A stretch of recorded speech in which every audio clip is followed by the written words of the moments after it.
આપણું કામ દેહનું નથી, આત્માનું છે. તો દેહને માટે કષ્ટો વેઠીએ, દેહ માટે અપમાનો વેઠીએ, તિરસ્કાર સહન કરીએ અને પાછું કામ ચાલે છે. તો આ આત્માના કલ્યાણ માટે છે. તો આત્માના કલ્યાણ માટે તો આપણી દ્રઢતા એવી હોય છે, ગમે તે થાય પણ ભગવાનને રાજી કરવા છે, ભગવાનને સંતને પ્રસન્ન કરવા છે. ત્યારે બે થકી કલ્યાણ છે. ભગવાન મળે તો કલ્યાણ, કાં સંત મળે તો કલ્યાણ. એના બે વતી જ કલ્યાણ છે. એ દ્રઢતા કરવી, એના સામું જોવાનું છે. કરીએ છીએ, સેવા કરીએ, ભક્તિ કરીએ, સત્સંગ કરીએ, કથા વાર્તા કરીએ, જે કંઈ કરીએ છીએ એ બધું એ રાજી થાય એને માટે, કોઈ વ્યક્તિ માટે નથી કરતા. હવે પોતાના કલ્યાણ માટે જ કરીએ છીએ. તો એ જો ભાવના આપણે હોય તો પછી આપણામાં સત્સંગમાંથી પાછું એમ દાદા ખાચરને ઘણા એવા બધા પ્રસંગો થયા પણ મૂક્યા નહીં. એના કુટુંબમાંથી એને ઉપાધિ થઈ, એના સમાજમાંથી ઉપાધિ થઈ, સમાજમાંથી નીકળી ગયા. આ બધું ઘણું એમને થયું. એટલે પછી શ્રીજી મહારાજે એને એક દિવસ કહ્યું કે દાદા, મારે લઈને તને દુઃખ આવે છે કે અમે અહીંયા રહીએ છીએ અને એને માટે આવે છે કે આ સ્વામિનારાયણ અહીં રહ્યા છે અને દાદા ખાચરની બધી મિલકત લઈ જશે અને આ રીતે તને મારી માટે બધા પ્રશ્નો આવે છે. તારું મહત્તા વધે છે, મારી સેવા કરે છે એટલે તને લોકોમાં તારી નામના વધે છે. તો એટલે માટે કરીને પણ ઈર્ષાથી કહે છે. એટલે દાદા ખાચર કહે, મહારાજ મને જે કંઈ દુઃખ આવે ભલે આવે, સમાજનું આવે, દુનિયાનું આવે, બધું આવશે. એ બધું અમે સહન કરીશું તમારા પ્રતાપે, પણ તમારો વિયોગ સહન ન થાય. તમે અહીંથી આ દરબારમાંથી જાઓ એ અમારો પ્રાણ તમે છો, અમારો પ્રાણ છો. તમારે લઈને અમે ટક્યા છે, બોલીએ છીએ, ચાલીએ છીએ, કામ કરીએ. માટે એવી દ્રઢ નિષ્ઠા હતી.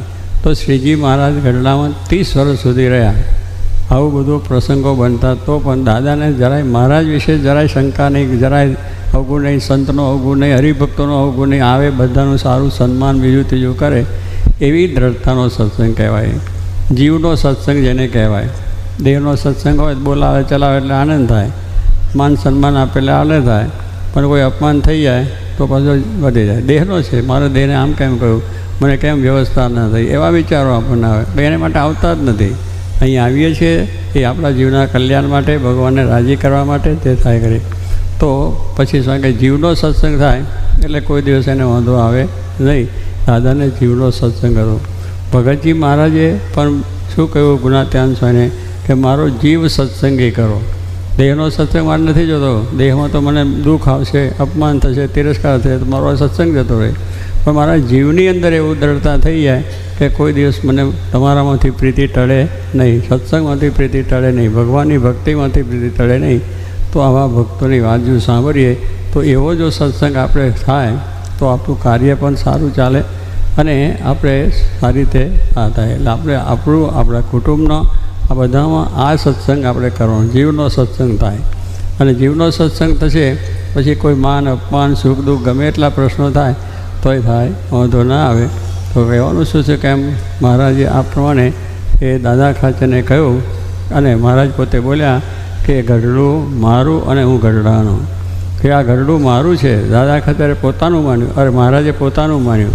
તો દાદાનું રક્ષણ થયું અને એની આખા સત્સંગમાં પ્રતિષ્ઠા થઈ. વચનામૃતને પાણે આવ્યું કે દાદા ખાચરના દરબારમાં બીજા ઘણા રાજા મહારાજા, પણ એના જેવું કષ્ટ, એના જેવી જે મહારાજની ભક્તિ, જીવની અંદરથી ભક્તિ, અનન્ય ભક્તિ એવી હતી. તો મહારાજ રાજી થયા અને એ થયું. એટલે ગઢડું મારું ગઢડું. અને મહારાજે કહ્યું કે આ ગઢડામાં હું શા માટે રહ્યો. કેટલાકને ઈર્ષા થાય ને કે મારે દાદાને ત્યાં રહે છે, દાદાના દરબારમાં જ રહે છે, કેમ બીજે નથી આવતા જતા. ઘણા માણસો ને એવો વિચાર આવે. પછી દાદા મહારાજે કહ્યું કે હું અહીં રહ્યો છું એનું કારણ તમને કહું કે હું અહીં રહું છું અને ભેગા રહે ભેળી શાળે એકબીજાનો અભાવ ગુણ આવે ખરો.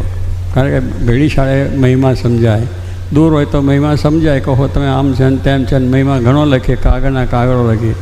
પણ ભેગા રહેવાનું થાય ને ત્યારે એકબીજાના સ્વભાવનું ટસલ થાય એટલે અભાવ એકબીજાનો આવે.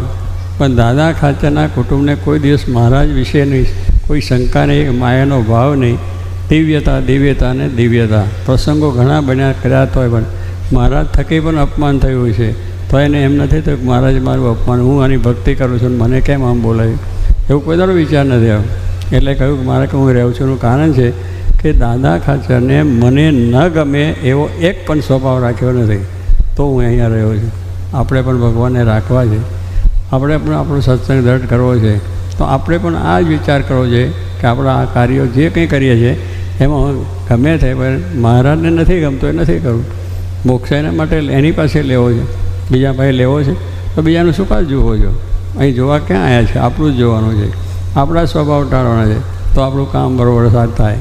પાછું એકબીજાનું જોયા જ કરે, એકબીજાની વાતો જ કર્યા કરે, તો તમારું પ્રોગ્રેસ ના થાય, તમારું આ શાંતિ પણ ના થાય, બધું થાય. દિવ્યતા જુઓ, મહિમા જુઓ, કારણ કે મહિમાનો વિચાર કરો. દરેક ભગવાનના કામ કરે છે, સેવા કરે છે. અને મારા ગુના છે ત્યાં સુધી કહ્યું, આ બધા સમજે છે અને હું સમજતો નથી.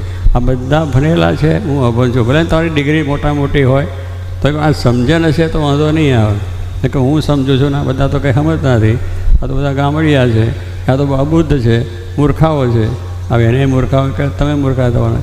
તો કહેવાનું શું છે કે એમ સામું આપણે જોવાનું કે આપણે સત્સંગ માટે આવ્યા છે, આપણી ભૂલો સમજાય, આપણા સ્વભાવ ટળે, તો મહારાજને સ્વભાવ મુકાવવા છે અને એ કરવું. એટલા માટે પ્રથમ 76માં મહારાજે કહ્યું કે ભગવાનને ન ગમે એવો એકય સ્વભાવ રાખવો નહીં. એ આપણાની અંદર જે દોષ છે એ ટાળવાના છે. ભગવાનને ગમતા નથી.